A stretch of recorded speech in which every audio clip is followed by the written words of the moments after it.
Glória a Deus. Carta de Apocalipse, livro de Apocalipse, capítulo 2. Nós vamos ler, na verdade, o capítulo 2 e o 3, porque nós vamos falar sobre as 7 cartas que foram escritas às igrejas da Ásia. A gente vai começar aqui no capítulo 2, versículo 1.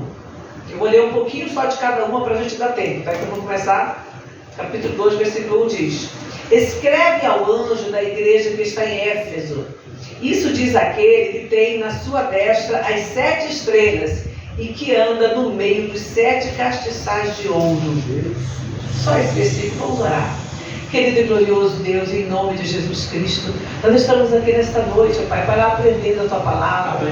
Ó Deus, nós temos visto aqui, Senhor, no livro de Apocalipse, essas 7 cartas encaminhadas às 7 igrejas da Ásia, Pai, 7 cidades que foram, ó Deus, olhadas, percebidas por Jesus, orientadas por Ele, Pai. E da mesma forma nós queremos também, Senhor, essa direção para as nossas vidas.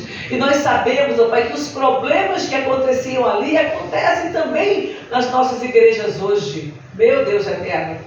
Por isso, Pai, nós oramos agora e pedimos a direção do Teu Espírito Santo para que o Senhor nos dê entendimento, para que o Senhor nos dê capacidade, para que o Senhor nos conceda, Deus, a bênção para ouvir, estar atentos e aprender, Pai, com tudo aquilo que está escrito na Tua Palavra, para que a nossa vida esteja no Teu altar, para que esta igreja esteja diante do Senhor como um castiçal, Pai. Em nome de Jesus. Em nome de Jesus. Amém. Os irmãos podem sentar?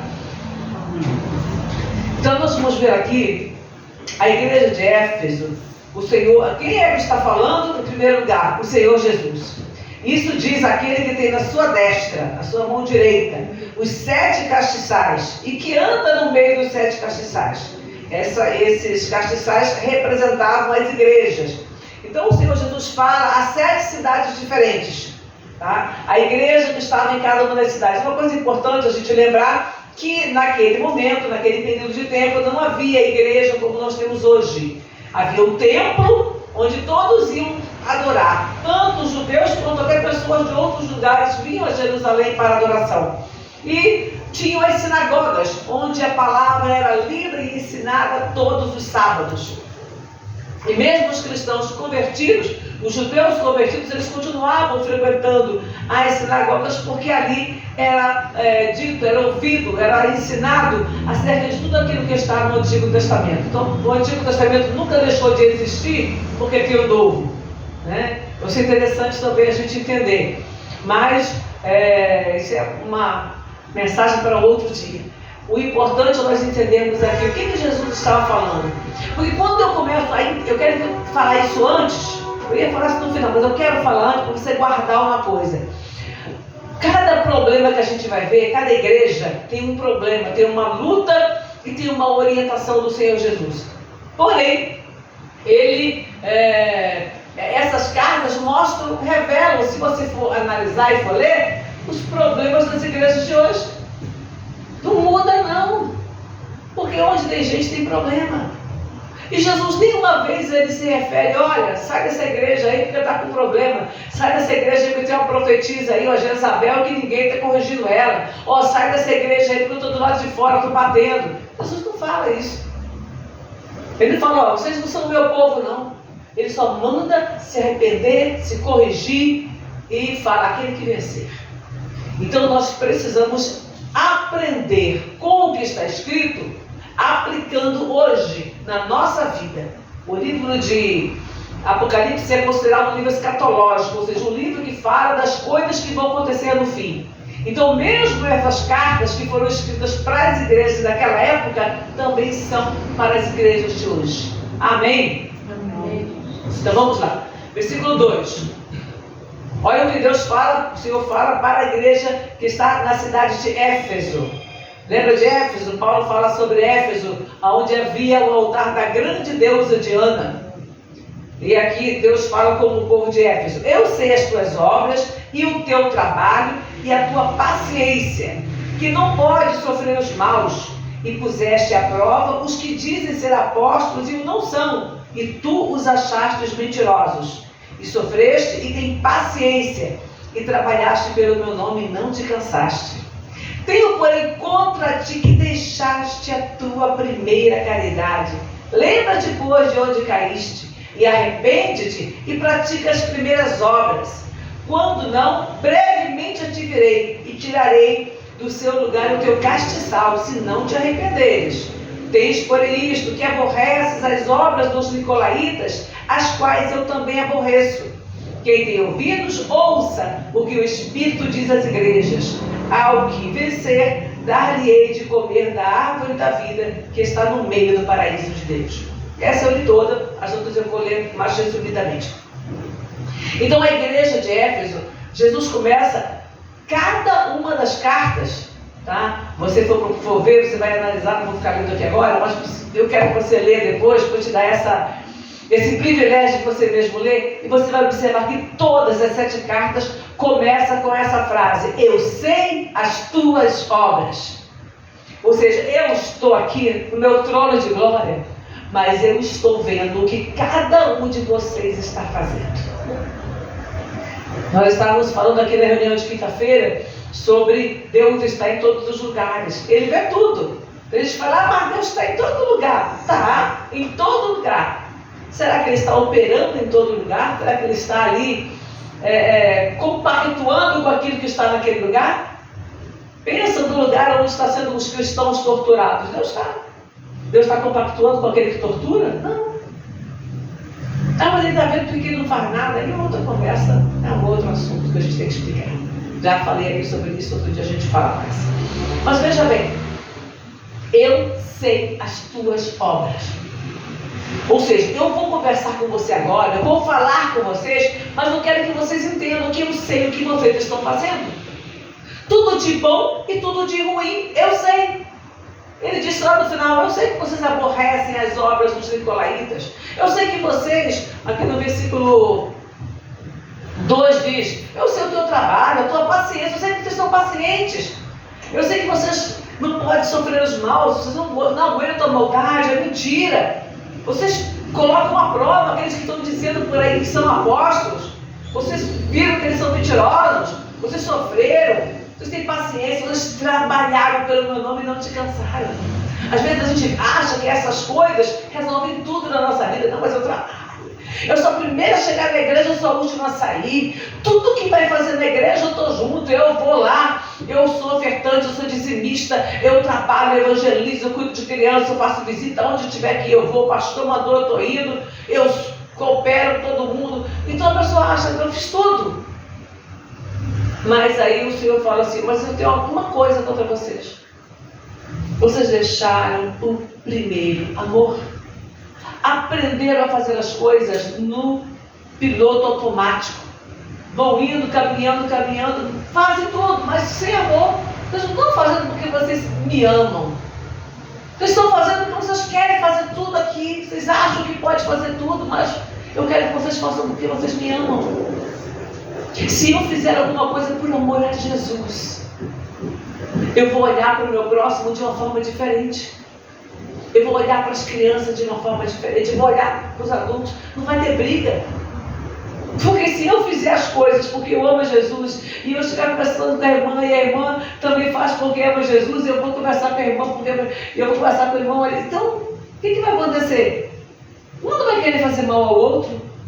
Porque eu estou fazendo por amor a Jesus, com o meu coração cheio de gratidão, cheio de alegria.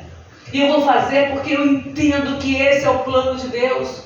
Então eu posso fazer tudo, mas Paulo fala lá em 1 Coríntios 13, se não tiver amor, nada disso vai me aproveitar. Eu estou fazendo tudo que é certo, mas se eu não tiver amor. E aí a gente lembra, mas como assim, pastor? Eu estou fazendo tudo, mas eu... Gente... Quem é amor? Deus é amor. Então eu tenho que fazer porque eu tenho Deus no meu coração. Porque tem muita gente que faz por uma filosofia ou outra, porque tem um coração caridoso. Tem muita gente que faz boas obras, mas está sem Deus no coração. O que Ele está nos falando, nos ensinando aqui, ensinou para a igreja de Éfeso, ensina para nós hoje, é que nós precisamos ter o Senhor nos nossos corações. Ter Deus no nosso coração, para fazer com o amor que Ele quer que nós tenhamos. Não é com o amor que eu penso que deva ser. Não é do jeito que eu penso que tem que ser. Eu tenho que fazer da forma que o Senhor quer. E aí eu tenho que estar cheia do amor de Deus em meu coração. A segunda carta à igreja de Esmirna, Deus fala: isto diz o primeiro e último que foi morto e reviveu. Olha de novo: eu sei as tuas obras, a tribulação, a pobreza, mas tu és rico, e a blasfêmia dos que se dizem judeus e não são, mas são a sinagoga de Satanás. Não temos. E aí ele vem contando que eles vão para a igreja de Esmirna. Deus fala o que vai acontecer com ele, sobre uma tribulação de 10 dias. Agora ele fala: eu sei as tuas obras. Você, olha aqui, a tua tribulação e pobreza, mas tu és rico. Financeiramente, era uma igreja pobre. Era uma igreja sem recursos. As pessoas têm, hoje, principalmente, tem aquela malignidade de pensamento de achar que todo pastor é rico e explorador. E a gente, quem está nas igrejas, quem frequenta, sabe da realidade. Existem pessoas exploradoras? É óbvio que existe. Em qualquer lugar vai ter gente que é corrompida, que é corrupta, que está buscando só para si. Não tem o menor amor para com as almas, não tem o maior misericórdia, não tem a menor compaixão, quer só ver aquilo que entra. E isso é triste, lamentável, mas eles vão se ver com Deus. Não tenha dúvida disso, vão se ver com Deus. Quem perdeu o amor, está fazendo por ganância, por dinheiro, vai se ver com Deus. Então, Deus está falando aqui: eu conheço a tua tribulação e a pobreza, mas você é rico. A nossa riqueza não está na quantidade daquilo que possuímos, mas a nossa riqueza está em termos do Senhor, que é o bem mais precioso que alguém pode ter. Eu não tenho uma casa grande, não tenho um carro zero, nunca tive na minha vida. Mas eu, graças a Deus, reconheço que eu sou uma pessoa próspera, que Deus tem me abençoado, tem me honrado, e é isso. E o meu bem maior é o reino de Deus. Não tem nada que tenha mais valor na minha vida do que o reino do Senhor. Então Deus fala: vocês são ricos. Na verdade a gente fica olhando assim, puxa, a igreja é pequenininha e tal. Mas nós somos ricos. Nós temos a bênção do Senhor, nós temos o temor de Deus no nosso coração. E é isso que Deus está querendo de cada um de nós. Nunca perca isso. Nunca perca o seu amor por Deus. Nunca perca a tua sinceridade, né? E ele diz: não tema das coisas, olha aqui, não temas das coisas que hás de padecer. Vocês vão sofrer, vai ter uma tribulação de 10 dias, provavelmente um período de tempo, não necessariamente 10 dias corridos, contados, mas vocês vão ter uma tribulação. Mas quando ele fala 10 dias, ele está dizendo o seguinte: vai acabar, é um tempo, ela vai passar. A nossa tribulação passa. Quantas tribulações você já teve no decurso da sua vida? Quando você falava: não aguento mais, olha, eu quero morrer, eu quero... E aí quando você pensa que não, Deus te deu um novo fôlego, e você segue a sua jornada. Nós que já passamos dos 50, né? Nós que já passamos dos 50, a gente sabe quantas experiências. Tem menininha nova que você vai ver hoje com 17, 18 anos, já teve um monte de relacionamentos, um monte de quebrou a cara um monte de vezes, já se machucou um monte de vezes. Criança pequenininha que não teve esses problemas emocionais, sentimentais, mas quantos tombos já caiu e um dia ela aprendeu a ficar de pé. Não é assim com a gente? Não foi assim com todos nós. Não temas, não fiquem desesperados cada vez que surgir um problema, cada vez que acontecer uma coisa, as pessoas entram em desespero. E Deus está falando: não temas. A carta da igreja de Pérgamo, a partir do versículo 12, versículo 13: eu sei as tuas obras e onde habitas, que é onde está o trono de Satanás. A igreja de Pérgamo. Pérgamo era um dos centros de adoração ao Império Romano, ao Imperador Romano. O homem querendo se fazer Deus, o homem querendo ser adorado. Isso mudou hoje? Será que não tem um monte de pessoas aí querendo ser adorado? Inclusive nas igrejas, a gente quer ser adorado, quer ser exaltado, tem que ser Ele em primeiro lugar.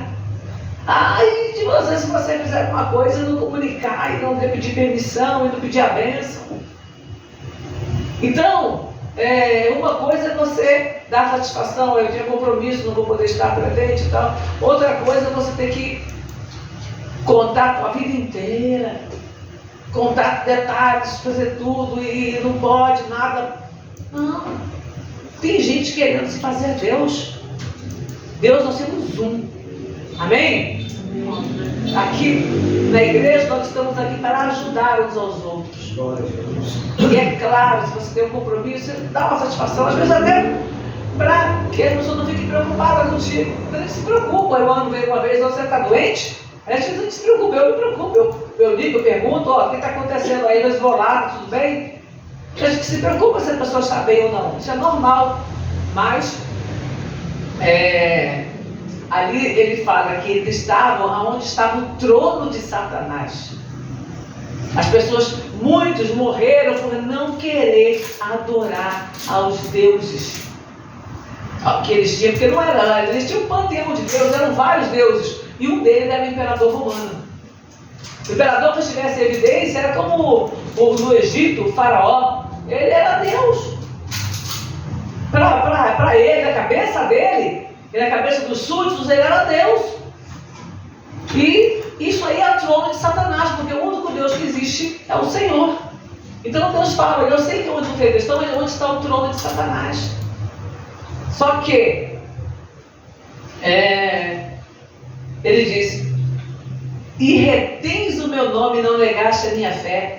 Olha só, vocês não negaram a fé. Tem muita gente aí. Antipas, um dos servos do Senhor, que era da cidade de Pérgamo, ele morreu.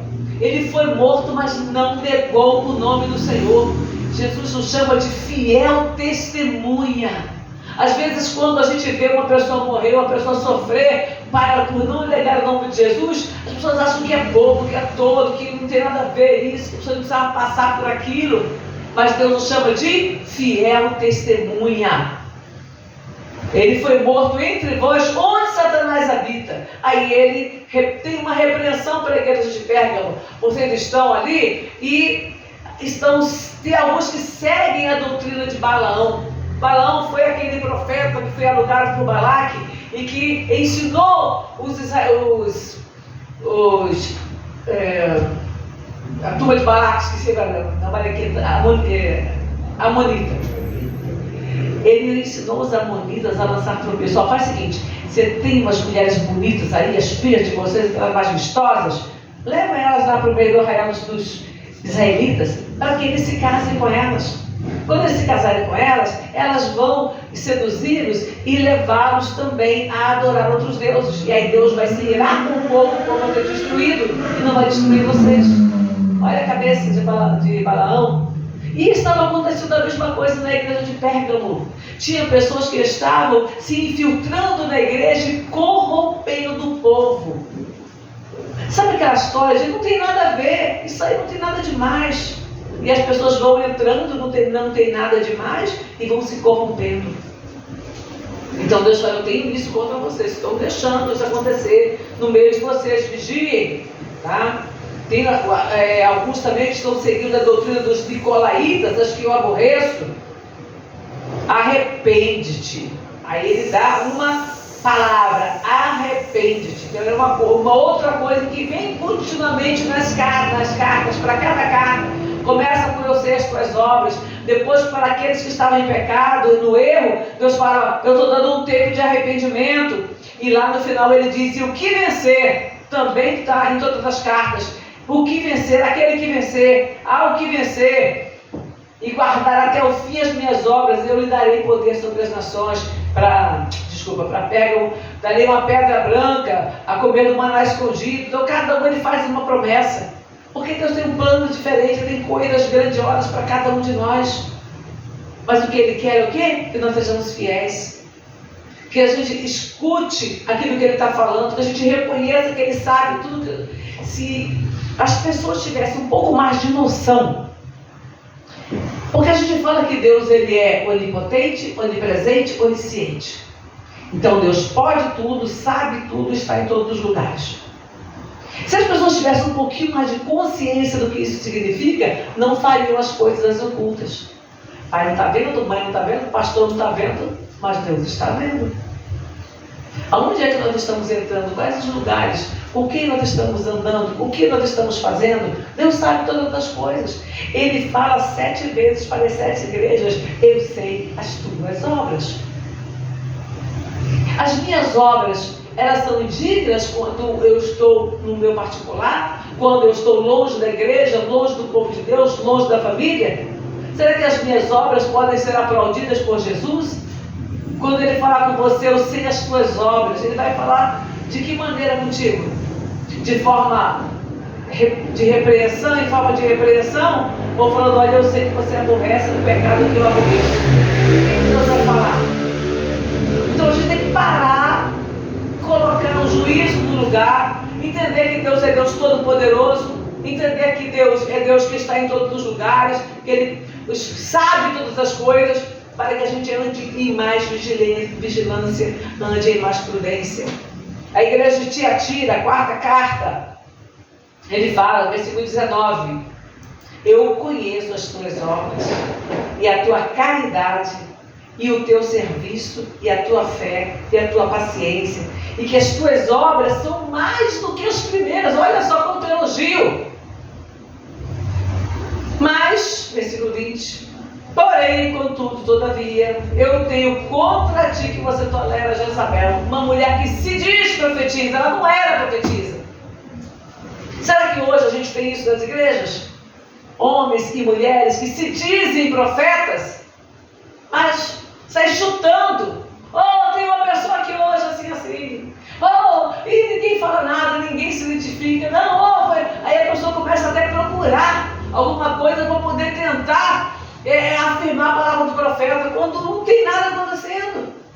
Olha, Deus está curando assim, não tem ninguém com quem ele preocupa. A pessoa já começa a achar que tem. Já começa: não, eu senti um negocinho aqui realmente e tal. Mas não tem nada. Não que profecia não existe, as profecias continuam acontecendo. Deus continua revelando, mostrando, Deus continua ensinando. Mas, infelizmente, tem também falso profeta hoje. Não é só aqui na igreja de Tiatira, não. Tem também nas igrejas hoje, nós temos que estar atentos. Se a palavra que o profeta falou não se cumprir, não tenha temor do profeta. Está lá em Deuteronômio 18:22. Se a palavra não se cumprir, não tenha temor do profeta. Não é você que está errado, não é o profeta que profetizou o que Deus não mandou. Porque tem profeta que ainda fala assim: não aconteceu por causa da sua fé. Você que não teve fé, que duvidou. Olha. E aí ele disse: eu dei-lhe, versículo 21, eu dei-lhe tempo para que se arrependesse da sua prostituição. Aqui no caso não era prostituição física, homem com mulher, era prostituição espiritual, as pessoas se virando para outros deuses, e não se arrependeu, vou colocar ela numa cama. E sobre os que adulteram com ela virá grande tribulação, se não se arrependerem das suas obras. Ele estava dando já uma sentença, com a possibilidade ainda de mudança, caso as pessoas se arrependessem. Quem largasse daquela situação, quem deixasse de participar junto com aquela mulher das coisas erradas, Deus estaria deixando livres. Agora, aqueles que permanecessem no erro receberiam castigo. Meu Deus. Capítulo 3. Nós vamos ler o primeiro versículo. E ao anjo da igreja que está em Sardes, escreve: isto diz o que tem os 7 Espíritos de Deus e as 7 estrelas. De novo, eu sei as tuas obras, que tens nome de que vives e estás morto. Tem nome de que vive e está morto. Tem gente, às vezes você vê uma igreja avivada. Nossa, aquela igreja ali, olha, é uma bênção. A igreja ali tem tudo, mas a igreja diz que está morta. Não estou dizendo que toda a igreja avivada, não é nada disso, pelo amor de Deus, tem que buscar avivamento. Mas tem igreja que tem nome de que vive e está morta. Olha aqui: ser vigilante e confirma os gestantes que estavam para morrer, porque eu não achei as tuas obras perfeitas. Lembra-te, pois, do que tens recebido e ouvido, e guarda-te e arrepende-te. E se não vigiares, virei sobre ti como ladrão, e não saberás a que hora sobre ti virei. Mas tem cessado algumas pessoas que não contaminaram seus vestidos e comigo andarão de branco. Veja bem, a igreja como um todo, Deus considerava uma igreja morta. Uma igreja que não tinha mais o amor de Deus, a presença de Deus. Eles não estavam preocupados com isso, não. Continuavam sendo igreja, continuavam se reunindo, provavelmente continuavam ajudando o órfão, a viúva, coisas que era comum para eles fazerem. Eles faziam muitas coisas ainda, eles continuavam se mantendo como igreja, mas o amor já tinha esfriado. Eles estavam distantes da presença do Senhor. Era apenas um grupo religioso. Mas diante do Senhor, Deus falou que eles têm que se arrepender. Aí ele diz, mas tem algumas pessoas que estão lá no nosso meio, mas eles não se contaminaram. Eles não sujaram as suas vestes. Eles não se mancharam, não se macularam como a grande maioria. E aí a gente aprende uma outra coisa. Nós podemos ser fiéis, mesmo quando todos se tornam infiéis. Nós temos Ló, o justo Ló, que é um grande exemplo disso. Numa cidade que estava tão corrompida a ponto do Senhor destruir com fogo e enxofre. Olha que coisa. Homens, mulheres, crianças, gado, terra, bens, tudo Deus destruiu com fogo e enxofre. Não sobrou nada, nem para que alguém fosse lá pegar o despojo. Mas no meio daquela cidade corrompida, Deus viu um homem justo, Ló. Por amor dele, tentou salvar a esposa, que acabou morrendo no caminho, e as duas filhas também saíram com ele, tiraram da cidade. Então, há a possibilidade, sim, de, independente do ambiente onde você está, você não se corromper. Mesmo que dentro da igreja você veja uma panelinha fazendo coisa errada, você pode até permanecer sem se corromper. Aconteceu isso na igreja de Sardes. Sexta carta à igreja de Filadélfia. Filadélfia, você já deve ter ouvido falar, igreja, não sei das Filadélfia, igreja Filadélfia. Porque é uma igreja que guardou o nome do Senhor. Versículo 8. 3, 8. Eu sei as tuas obras, eis que diante de ti pus uma porta aberta e ninguém a pode fechar. Oh, glória a Deus. Fui eu que abri a porta para a igreja de Filadélfia. Ninguém pode fechar essa porta. Tem porta que Deus abre para a gente, que o adversário tenta, peleja, luta, mas a porta permanece aberta. É colega de trabalho que apronta. É gente que tenta te derrubar, tenta te difamar, mas Deus abriu a porta e ela vai permanecer aberta. Amém? Quando é Deus que abre, a não ser que ele tenha uma outra melhor, aí ele te leva para outro lugar. Ou que você se torne indigna e Deus vai lá e fecha. Mas de outra forma tem portas, eu estou dizendo que todas as portas não, porque tem portas que são temporárias. Às vezes Deus dá uma porta para você que é uma bênção, e você fica ali um tempo, de repente Deus falou, chega. Você, puxa, fica triste, fica aborrecido, mas de repente Deus está te abrindo uma maior, está te dando uma outra oportunidade, está dando uma sacudida na sua vida, para que você melhore, para que você tenha mais ambição, para que você cresça um pouco mais, ou porque Deus quer te usar em um outro lugar. Você é servo do Senhor, o servo é um missionário em todo o tempo. De repente Deus quer te levar para um outro lugar, para que lá você seja usado por Deus. Quantas pessoas já passaram por situações assim? Isso também acontece com a moradia, com o veículo. Deus te deu um veículo bom, do ano, 0. Mas foi Deus que me deu, eu não posso me desfazer dele. Passou 5, 10, 15, 20 anos. Por mais que o carro esteja bem conservado, ele já está defasado das atualizações do mercado. Ele já não tem muitos carros mais novos, tem um monte de coisa que você não tem, você não, mas foi Deus que me deu, vou ficar com ele aqui para sempre. Não, tem coisas que Deus nos dá que são temporárias. Você vai ficar com aquele por um tempo, daqui a pouco você passa ele para frente, você vai comprar outro mais novo, mais atual, mais moderno. Amém? Amém. Também acontece com casa. Até os nossos filhos, Deus nos dá eles por um tempo. Não que eles vão deixar de ser meus filhos, mas daqui a pouco eles vão casar, vão ter a vida deles. Isso. Aí você conversa, mas elas já não te devem satisfação de tudo. Você conversa, você conseguir manter um nível de amizade, vai conversar, vai entender, vai saber, vai poder orientar, mas não é tudo. Então tem portas que Deus abre, mas é por um tempo, daqui a pouco aquilo ali vai para frente. Vai viver uma outra vida, vai construir uma outra vida, não vai diminuir sua família, não vai aumentar. Né? Meu genro, minha neta, aumentaram com essa família. Então isso é bênção. Amém? Tem que aceitar, você tem que abrir mão e que Deus vai te abençoar. Então ele diz, diante de ti pus uma porta aberta e ninguém pode fechar. Tendo pouca força, guardaste a minha palavra e não negaste o meu nome. Tendo pouca força, gente, eu já vi pessoas pregando aqui sobre esse assunto, mas a igreja de Filadélfia era uma igreja fraca. Não necessariamente isso. Isso aqui pode estar muito mais provável que esteja ligada a uma igreja pequena também. Uma igreja que não tinha força no sentido de poder aquisitivo, de poder, né, no sentido de pessoa, do tipo de pessoa que frequentava a igreja. Às vezes tem igreja que é simplesinha, tem aquelas irmãzinhas ali, vamos colocar hoje, aquela irmãzinha aposentada, aquela irmãzinha viúva, aquela pessoa que não tem poder diante da sociedade para resolver alguma coisa. Então eu creio mais, e já ouvi pessoas também falando sobre isso, eu creio mais nessa interpretação, que a fraqueza deles ali, porque não é uma fraqueza espiritual, senão eles seriam repreendidos por isso. Mas ele disse, tendo pouca força, guardaste o meu nome. Ou seja, mesmo sendo pequeno, diante das afrontas do adversário, do levante, eu não saí da presença de Deus. E é isso que ele quer de nós, que nós não venhamos sair da presença dele.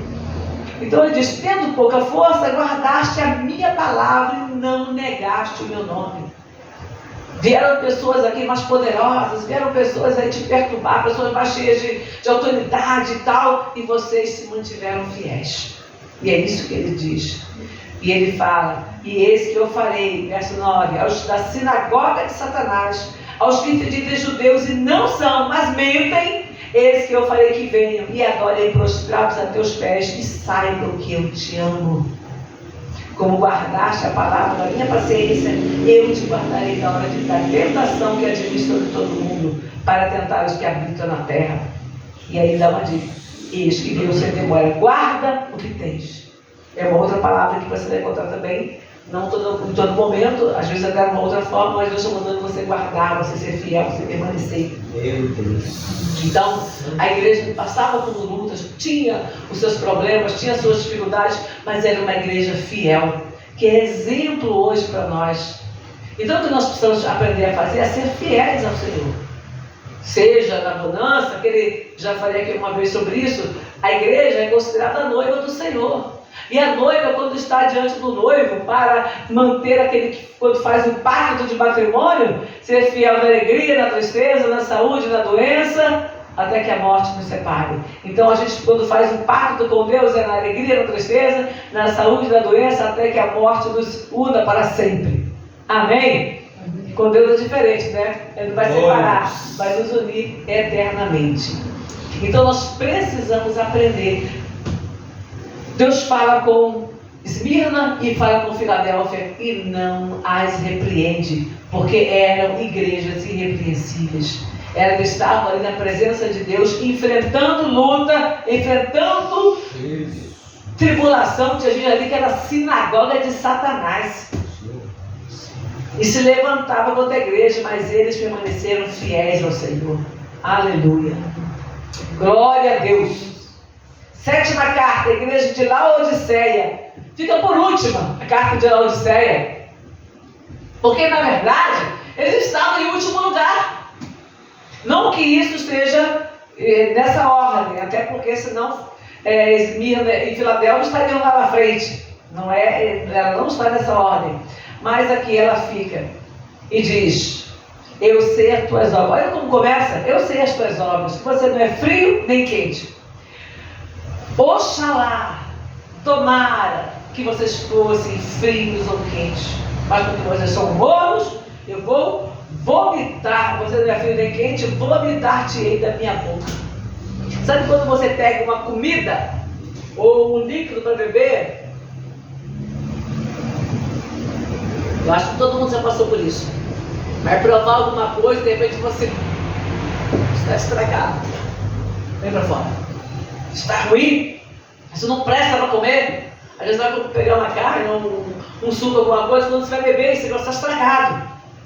Acho que todo mundo já passou por uma experiência dessa, ou é raro no tempero, alguma coisa, e quando você vai ver uma comida que você nunca não conhecia, você prova, não dá.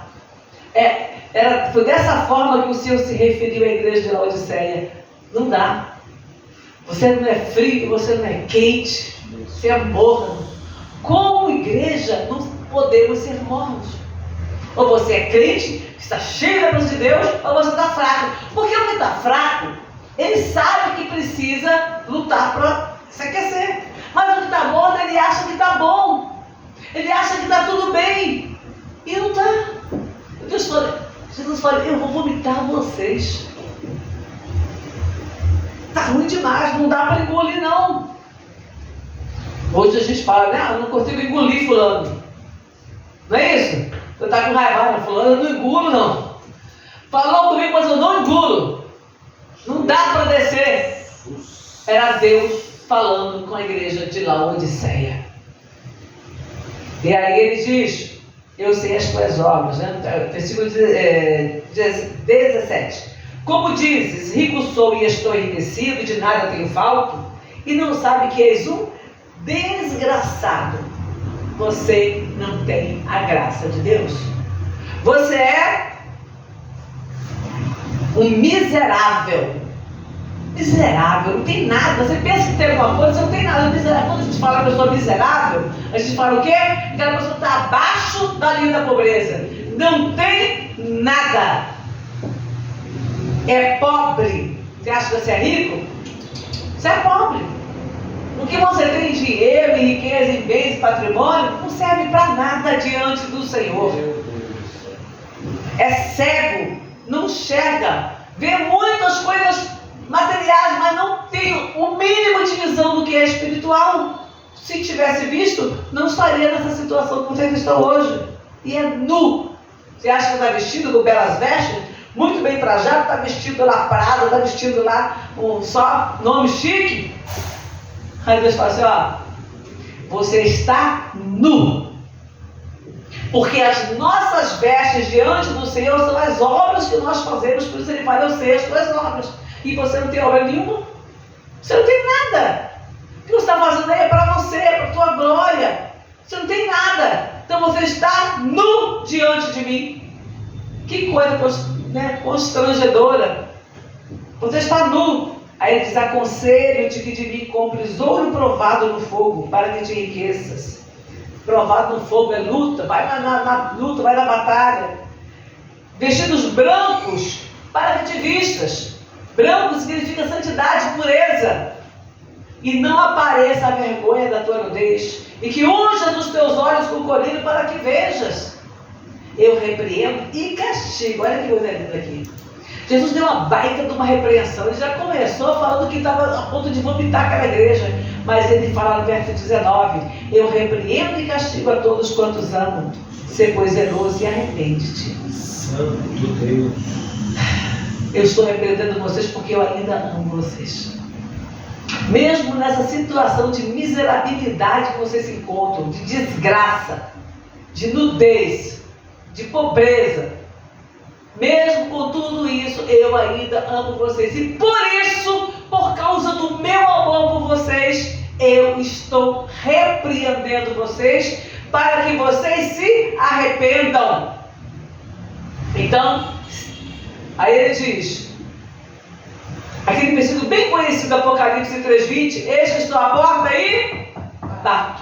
Se alguém ouvir a minha voz e abrir a porta, entrarei em sua casa, cearei com ele e ele comigo. Ou seja, quem bate está de que lado? Dentro ou fora? Quem bate querendo entrar? Fora. Está do lado de fora. Então Jesus estava do lado de fora da igreja. Olha que coisa doida. Era a igreja do Senhor, mas ele estava do lado de fora. Não davam para ele espaço. Mas Jesus não sai em todos os lugares. Ele estava dizendo o seguinte, vocês não estão dando espaço para mim. Eu não posso trabalhar no coração de vocês. Porque como eu disse bem no comecinho, a igreja a que o Senhor se refere não são as paredes. É o povo de Deus. As paredes são apenas um lugar onde nós nos reunimos. O pastor falou sobre isso aqui semana passada. A igreja é o lugar onde nós nos reunimos. Aqui, aliás, somos nós, mas aqui é um templo. Nós nos reunimos aqui nesse templo para falar com Deus. Não tem problema você chamar de igreja. Eu vou na igreja, é normal. Ninguém fala, eu vou no templo, porque fica um pouco disperso para nós. A palavra fica um pouco sem sentido para nós, que chamamos de igreja. Porém, nós entendemos que a igreja somos nós. Então, o que Deus estava falando? Olha, eu estou batendo na porta do teu coração. Eu estou batendo na porta do teu coração. Eu estou batendo na porta do teu coração. Eu estou batendo na porta do teu coração. E ia um por um. Eu estou batendo na porta do coração de vocês. Era isso que Deus estava falando. Agora, se ouvir aquele que abrir, que ouvir a voz, primeiro eu tenho que ouvir a voz. Eu só vou entender que Deus está batendo quando eu conseguir discernir a voz dele. Quando você perceber que é Deus falando, você vai abrir a porta do coração. Ah, Senhor, já quebrantado, Senhor, me ajuda, me perdoa, eu me arrependo, eu preciso voltar ao meu amor, eu preciso conhecer o Senhor de verdade. Eu, por enquanto, só, que nem Jó, eu só te conhecia de ouvir falar, agora te veio os meus olhos. Jó não estava vendo o rosto de Deus não, porque Deus é Espírito. Jó estava tendo uma experiência com Deus tão grande que ele sentia que ele podia ver Deus. Então, ele diz aqui, entrarei em sua casa, cearei com ele e ele comigo. Ele estava falando de quê? Pão e vinho? Não, ele estava falando de comunhão. Cear é comunhão. A não ser numa reunião de amigos, de coisa, de empresa, ou de repente numa reunião de negócios, você não vai sentar na mesa para comer com um estranho. Você senta na mesa para comer com quem você tem comunhão, com a tua família, com amigos chegados. Ah, vamos jantar lá em casa? Ah, eu vou jantar na sua casa, vem jantar na minha casa, vamos jantar no restaurante. Você senta na mesa com pessoas, né? Não vou dizer que nunca acontece, já aconteceu. Comigo nós estávamos num lugar e estava todo mundo lotado e a gente acabou sentando na mesma mesa que outra pessoa. Eu lembro de 2 vezes, uma vez foi aqui no shopping, outra vez foi no Parque do Carmo. Nós estávamos fazendo um piquenique, levamos as crianças da igreja e tinha muita gente. E aí, quando nós chegamos lá, tinha muita gente aquele dia, estava um tremendo calor. E aí tinha um casal lá, uma família que estava sem acesso, não tinha uma churrasqueira, que tem aquelas churrasqueiras, naquela época tinha bastante churrasqueiras no pátio. E aí não tinha. Aí o casal estava lá, posso usar a churrasqueira aí? Aí nós rachamos, metade a gente usava, outra metade ele usava. Rachamos a mesa, metade a gente usava, metade a família usava. Então você pode compartilhar de um momento desse. Né? Foi maravilhoso, foi bom para nós e para eles. Agora, você não vai normalmente entrar e sentar na mesa de um estranho. Mesmo eles pediram licença. Eu posso usar aqui? Pode, claro. Nós todos estávamos ali para nos divertir. A família, eles estavam com a família, não ia deixar ele sem poder assar a carninha dele. Então nós precisamos entender isso. Comunhão a gente tem com as pessoas que dão para nós espaço. E Jesus estava querendo espaço na vida daquelas pessoas. Nós temos que dar espaço na nossa vida para que Ele habite e que nós também tenhamos essa comunhão maravilhosa com Ele. E hoje eu já passei da hora, mas é isso, gente. A igreja do Senhor, ela precisa, já fechei aqui, vou só para finalizar, versículo 21, ao que vencer, lhe concederei que se assente comigo no meu trono, assim como eu venci e me assentei com meu Pai no seu trono. Quem tem ouvidos para ouvir, ouça o que o Espírito diz às igrejas. É claro que Jesus também não estava falando de um trono físico. Haja gente que você está no trono. Mas ele quer saber, ele está falando do lugar de autoridade diante do Pai. Nós precisamos vencer todas as nossas mazelas, todas as nossas dificuldades, todas as afrontas do adversário. Nós precisamos vencer e nos colocarmos em obediência, ser fiel até a morte. Então, nós temos que ser fiéis, nossa jornada não terminou. Nós ainda estamos vivos. Então, enquanto estamos vivos, nós temos que buscar ser fiéis ao Senhor, independente das coisas e das forças que tentam nos derrubar. Amém? Amém. Graças a Deus. Vamos orar. Querido Deus, em nome do Teu amado Filho Jesus Cristo, Pai, nós vimos a Tua palavra hoje. Nós estamos aqui, Senhor da glória, vendo, Pai, quantos problemas as igrejas tinham. Ó Deus, e nós conseguimos, ó Pai, perceber problemas iguais nas igrejas de hoje. Em cada cidade, em cada lugar, em cada bairro, em cada rua, Pai. Igrejas que têm problemas, como aquelas igrejas tiveram. Algumas estão em situação de pecado, outras em situação de afronta, de escárnio, de zombaria, de provação, de perseguição. Meu Deus. Mas cada um de nós tem sua luta, cada um de nós tem sua diversidade, Pai. Mas aqui, Senhor, como o Senhor falou para eles, eu sei as tuas obras, nós sabemos que o Senhor sabe o que nós temos passado, o que cada igreja tem passado, mas o Senhor nos manda ser fiel até o fim, para que nós possamos, ó Pai, vencendo todas as coisas, nos acertarmos com o Senhor, ó Pai. Estar contigo para sempre, eternamente.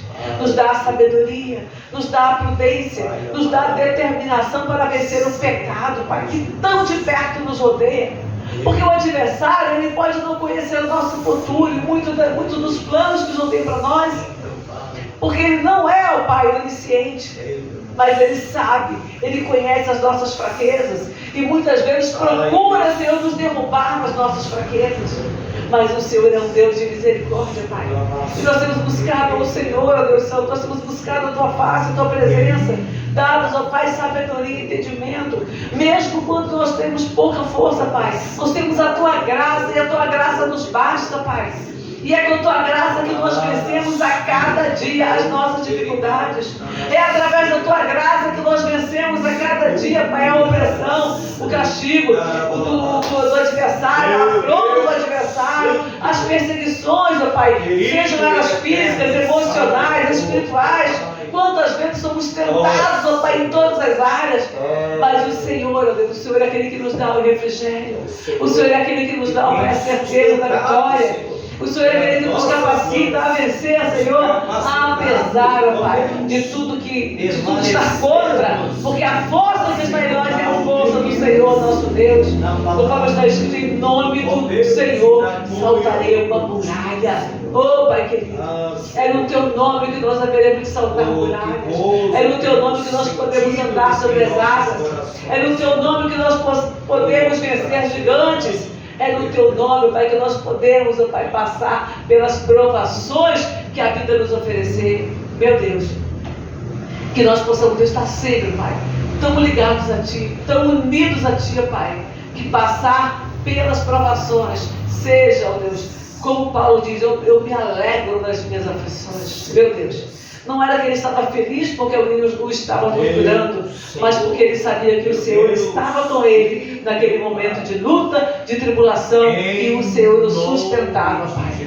Obrigada, Deus, obrigada pelo Teu cuidado, obrigada pelo Teu amor, obrigada por não desistir de nós, meu Pai. Nós estamos orando e suplicando o favor e a graça do Senhor, em nome de Jesus, em nome de Jesus. Aleluia, Jesus. Graças a Deus.